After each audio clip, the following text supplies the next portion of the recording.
Alright, so I have this clip that is recorded from before GoPros ever came out. I had one of these helmet cameras, and I took it, and it had a microphone on it, but it was like underneath the case and everything, so it was 100% waterproof. So I used it to record this video here that I'm working on, and it's just horrible. It's absolutely horrible. The audio is horrible. The video is horrible looking. But I want to see if I can't do something with it. So I figured I'll show you how I go through and kind of try to sweeten the audio a little bit. Maybe add a little EQ, put in a multi-track, maybe make it pseudo stereo or whatever, and see what I can't do with the video. So here, just kind of scrub through. Well, let me turn off this audio so it doesn't sound like garbage. You can see the video here. It's really dark until I start to beam some like light at it. Like just the right angle of light came through. I'm just jamming out in the guitar, blah blah, having some fun. And this was recorded years ago. And moved it down to try to get it louder by the speaker here. So there's really not much to look at this point. Got my toe tapping and some socks. Toe tapping sock video. Alright. But what I'm going to try to do is maybe find a spot like right here. Do a quick bit of color correction, so anytime there is light, this is pretty much what it's going to look like. So the way I do that, and then we'll get right into the audio, or you can skip to it if you want. Color correction. So I can see here, boom, it's blown out to the left. Just looks ugly. It's 480, it's low def, not even any definition more or less. And we'll put a crop on here first. Then I'm going to do a fast color corrector. And then I'm going to put on the RGB curves. So initially what I'll do is crop it down to skin. And just white balance and adjust for skin tone first. First I'll adjust my luminance, but then I will go ahead and fix the skin. So if I adjust the luminance off of here, it's going to change the color and stuff anyway with the fast color corrector. So I'm going to take my scopes, go to vector scope. See, it's a little bit more on the blue side, but we'll get to that in a second. YC waveform, 100, 0. So it's pretty much there. This is blown out to the left, blown out to the right. It's actually not too bad. Alrighty, so I was long to make sure I'm in the safe zone, 0 through 100. We'll deal with the rest later. So let's go back to the crop. Get on some skin here. Select my effect. Let's see here. My face is shadowed. My arm looks to be the most exposed here. My arm and my hand. So see if we can't zoom in on this. Just get a good cover of the hand. Alright. So as you can see, that's kind of right here. That's the hand. Now if I go to my vector scope, that's way over magenta. I'm going to expand my fast color corrector, and I want this to go on my skin line right down here in the middle. So I'm just going to use the pinwheel here and boom, put it on the skin tone. That's it. And then I take off, it looks like it's a lot more green now. Take off the crop. Now this is corrected for skin. That's it. So what did that look like before? Before, after, before, after. Boom, boom. Blue cast, kind of green guitar, yellow room, some white over here, still blown out over here. Okay. Go back to YC waveform. You can see we got some crushed stuff going on here. So I'm going to go ahead and just maybe grab my whites and bring those down just a little bit here. So I can't spread that out.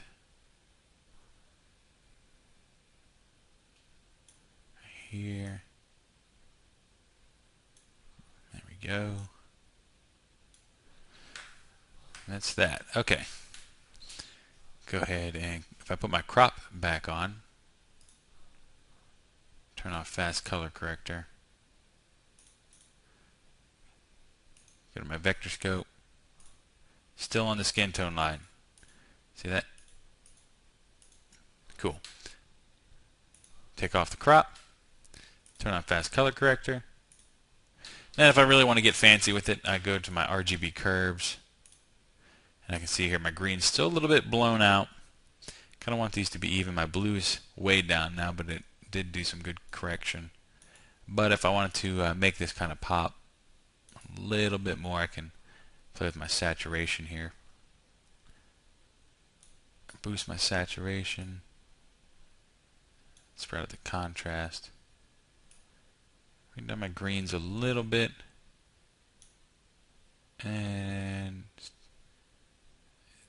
bring down the blues a little bit more. There we go.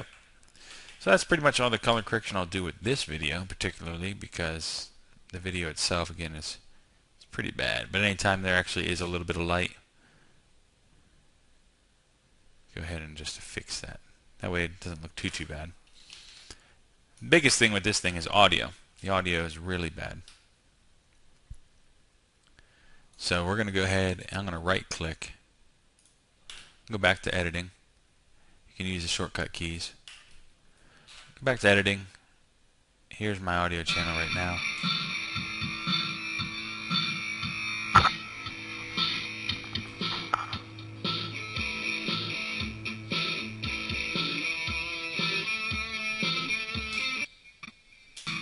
Kind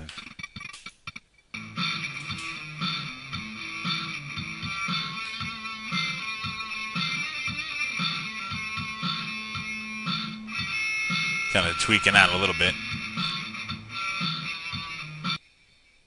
Alright, so what I'm going to do is I can tell there's some frequencies in here that can be EQ'd. We're going to put this on, this is mono right now, so we're going to make it stereo, maybe put a little delay on it, and just see if we can't make it sound a little bit better. So I'm going to right click on the thing here, go to edit clip and audition. And this is going to bring up an audition version of it. And here I'll spend a little bit of time. I know there's a click right here, so I can scroll right into this and pretty much just easy way to do that, bring that down for now. Still moving it here. Now you can get right into the samples if you want. Find a crossing point where it crosses 0 and just work that right about there. Pretty much bring that down.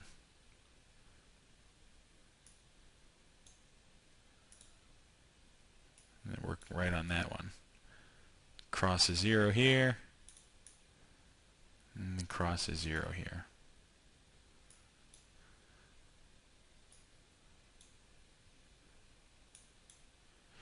There we go. Go back and so not too bad. Same thing right there. If I want to actually do that whole video, or you can use a heel brush. I can grab the heel brush. I'm going to use my right bracket to make this bigger, just like Photoshop or anything. Kind of zoom out and just give it a swipe, and that'll bring down the volume as well. Alrighty, so we got that. So you can see it's pretty much a constant volume across the whole thing, no greater than negative 15 dB, plus 15 dB. I can actually analyze it and see what my bit depth is on this thing if I really cared to worry about it.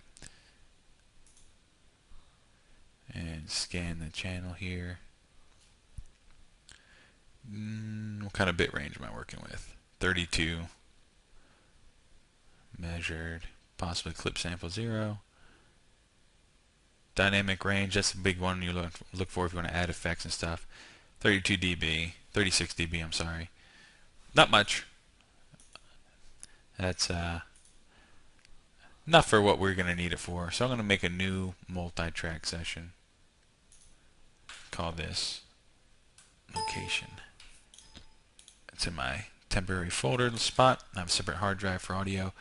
And just call this guitar cam. Make this a mono. And we'll put it stereo. So I have stereo tracks. So what I'm going to do now is grab this. I'm going to save it. Control S. Drop this in one channel. Conform. Drop this in another channel. Okay. Essentially, I can pan this left, pan this one right.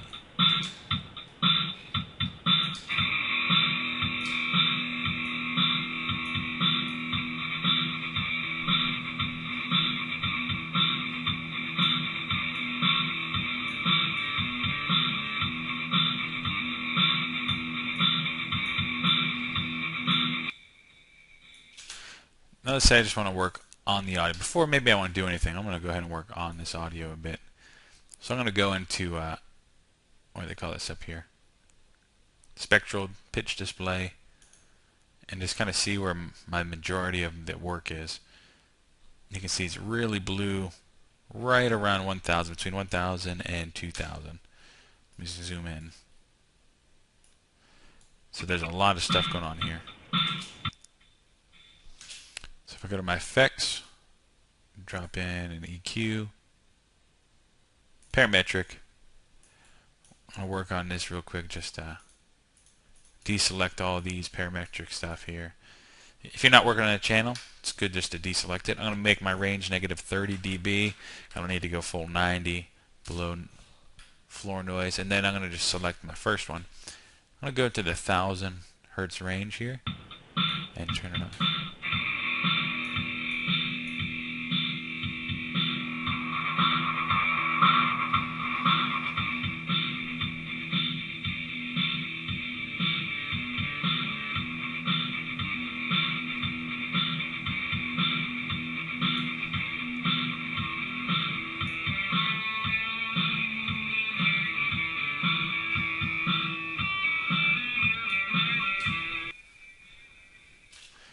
You can hear it's working like a hum. Let's see if we go to, here we go. Zoom in specifically.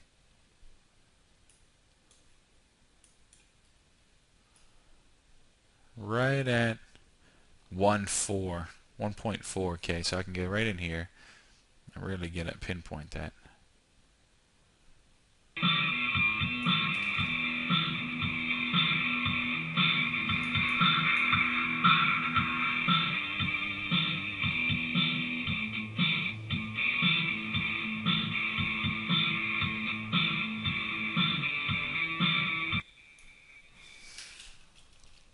Now I'm going to do a high pass, low cut filter. And because there's really nothing going on, let me zoom out here. Underneath 150, I can zoom in. So there's nothing going on. This is pretty dead. You just filter that out anyway, just for any residual lows that might be coming through. I can't really hear them on my headphones that I'm playing with. Not too much. So I'm going to make this 30 dB octave. And I'm going to scroll this up to about 50 hertz. A little bit less.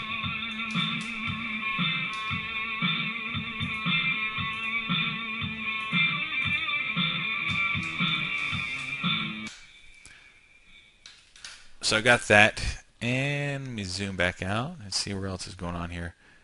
We are up at, let's go to window. And we can leave it here for now. Look at my frequency.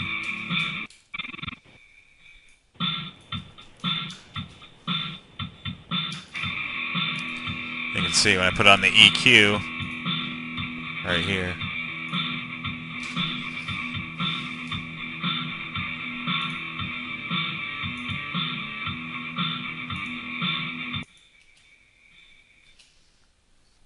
Kind of see what's going on. 4,000.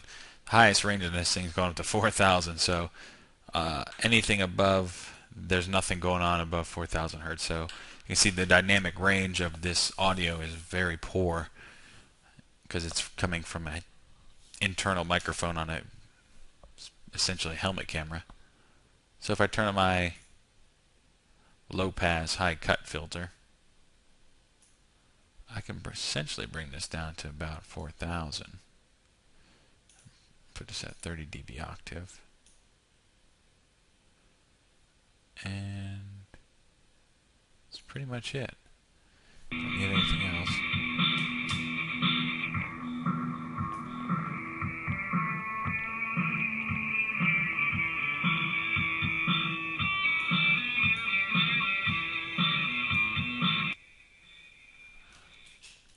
Now we took this and a little bit of compression. Just do multi-band compressor.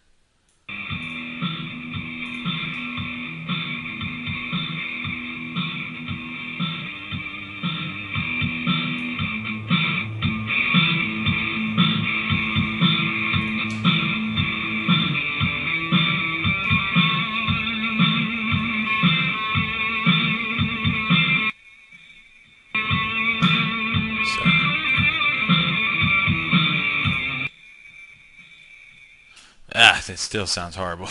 I mean, the audio, you can't polish a turd, and the audio is pretty turdy. So just turning up the volume doesn't necessarily make things better. Let's go ahead and see if we can't find some more troubled frequencies to tweak. We got 1.5. We're playing with 2500. Seems to be pretty spiky there. Let's see here.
So we got that.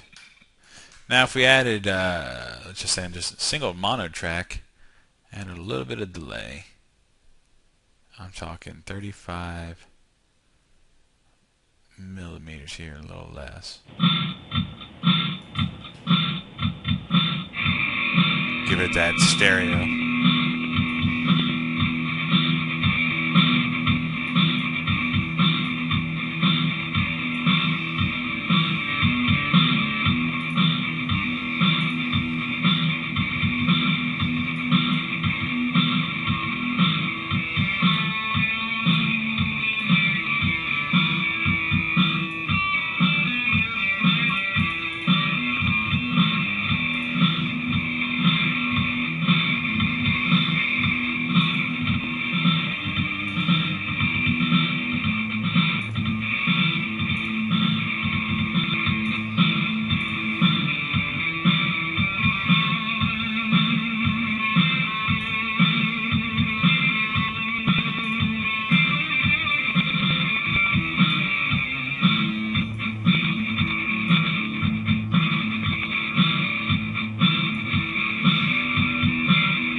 Hurting my ears. Okay.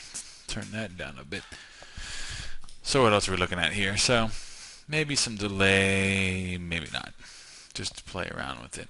Go ahead and take this off of delay. Save what I do have.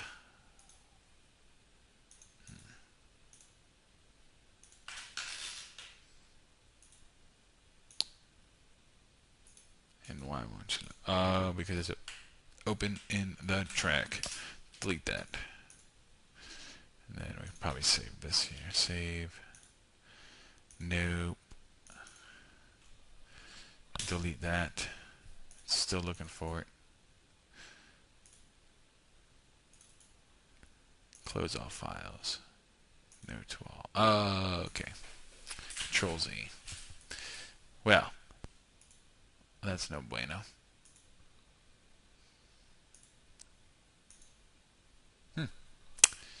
Save failed to complete. Yeah, well. Okay, well that ends that. I guess it just wasn't meant to be. We'll get in there, play around a little bit, and have some fun.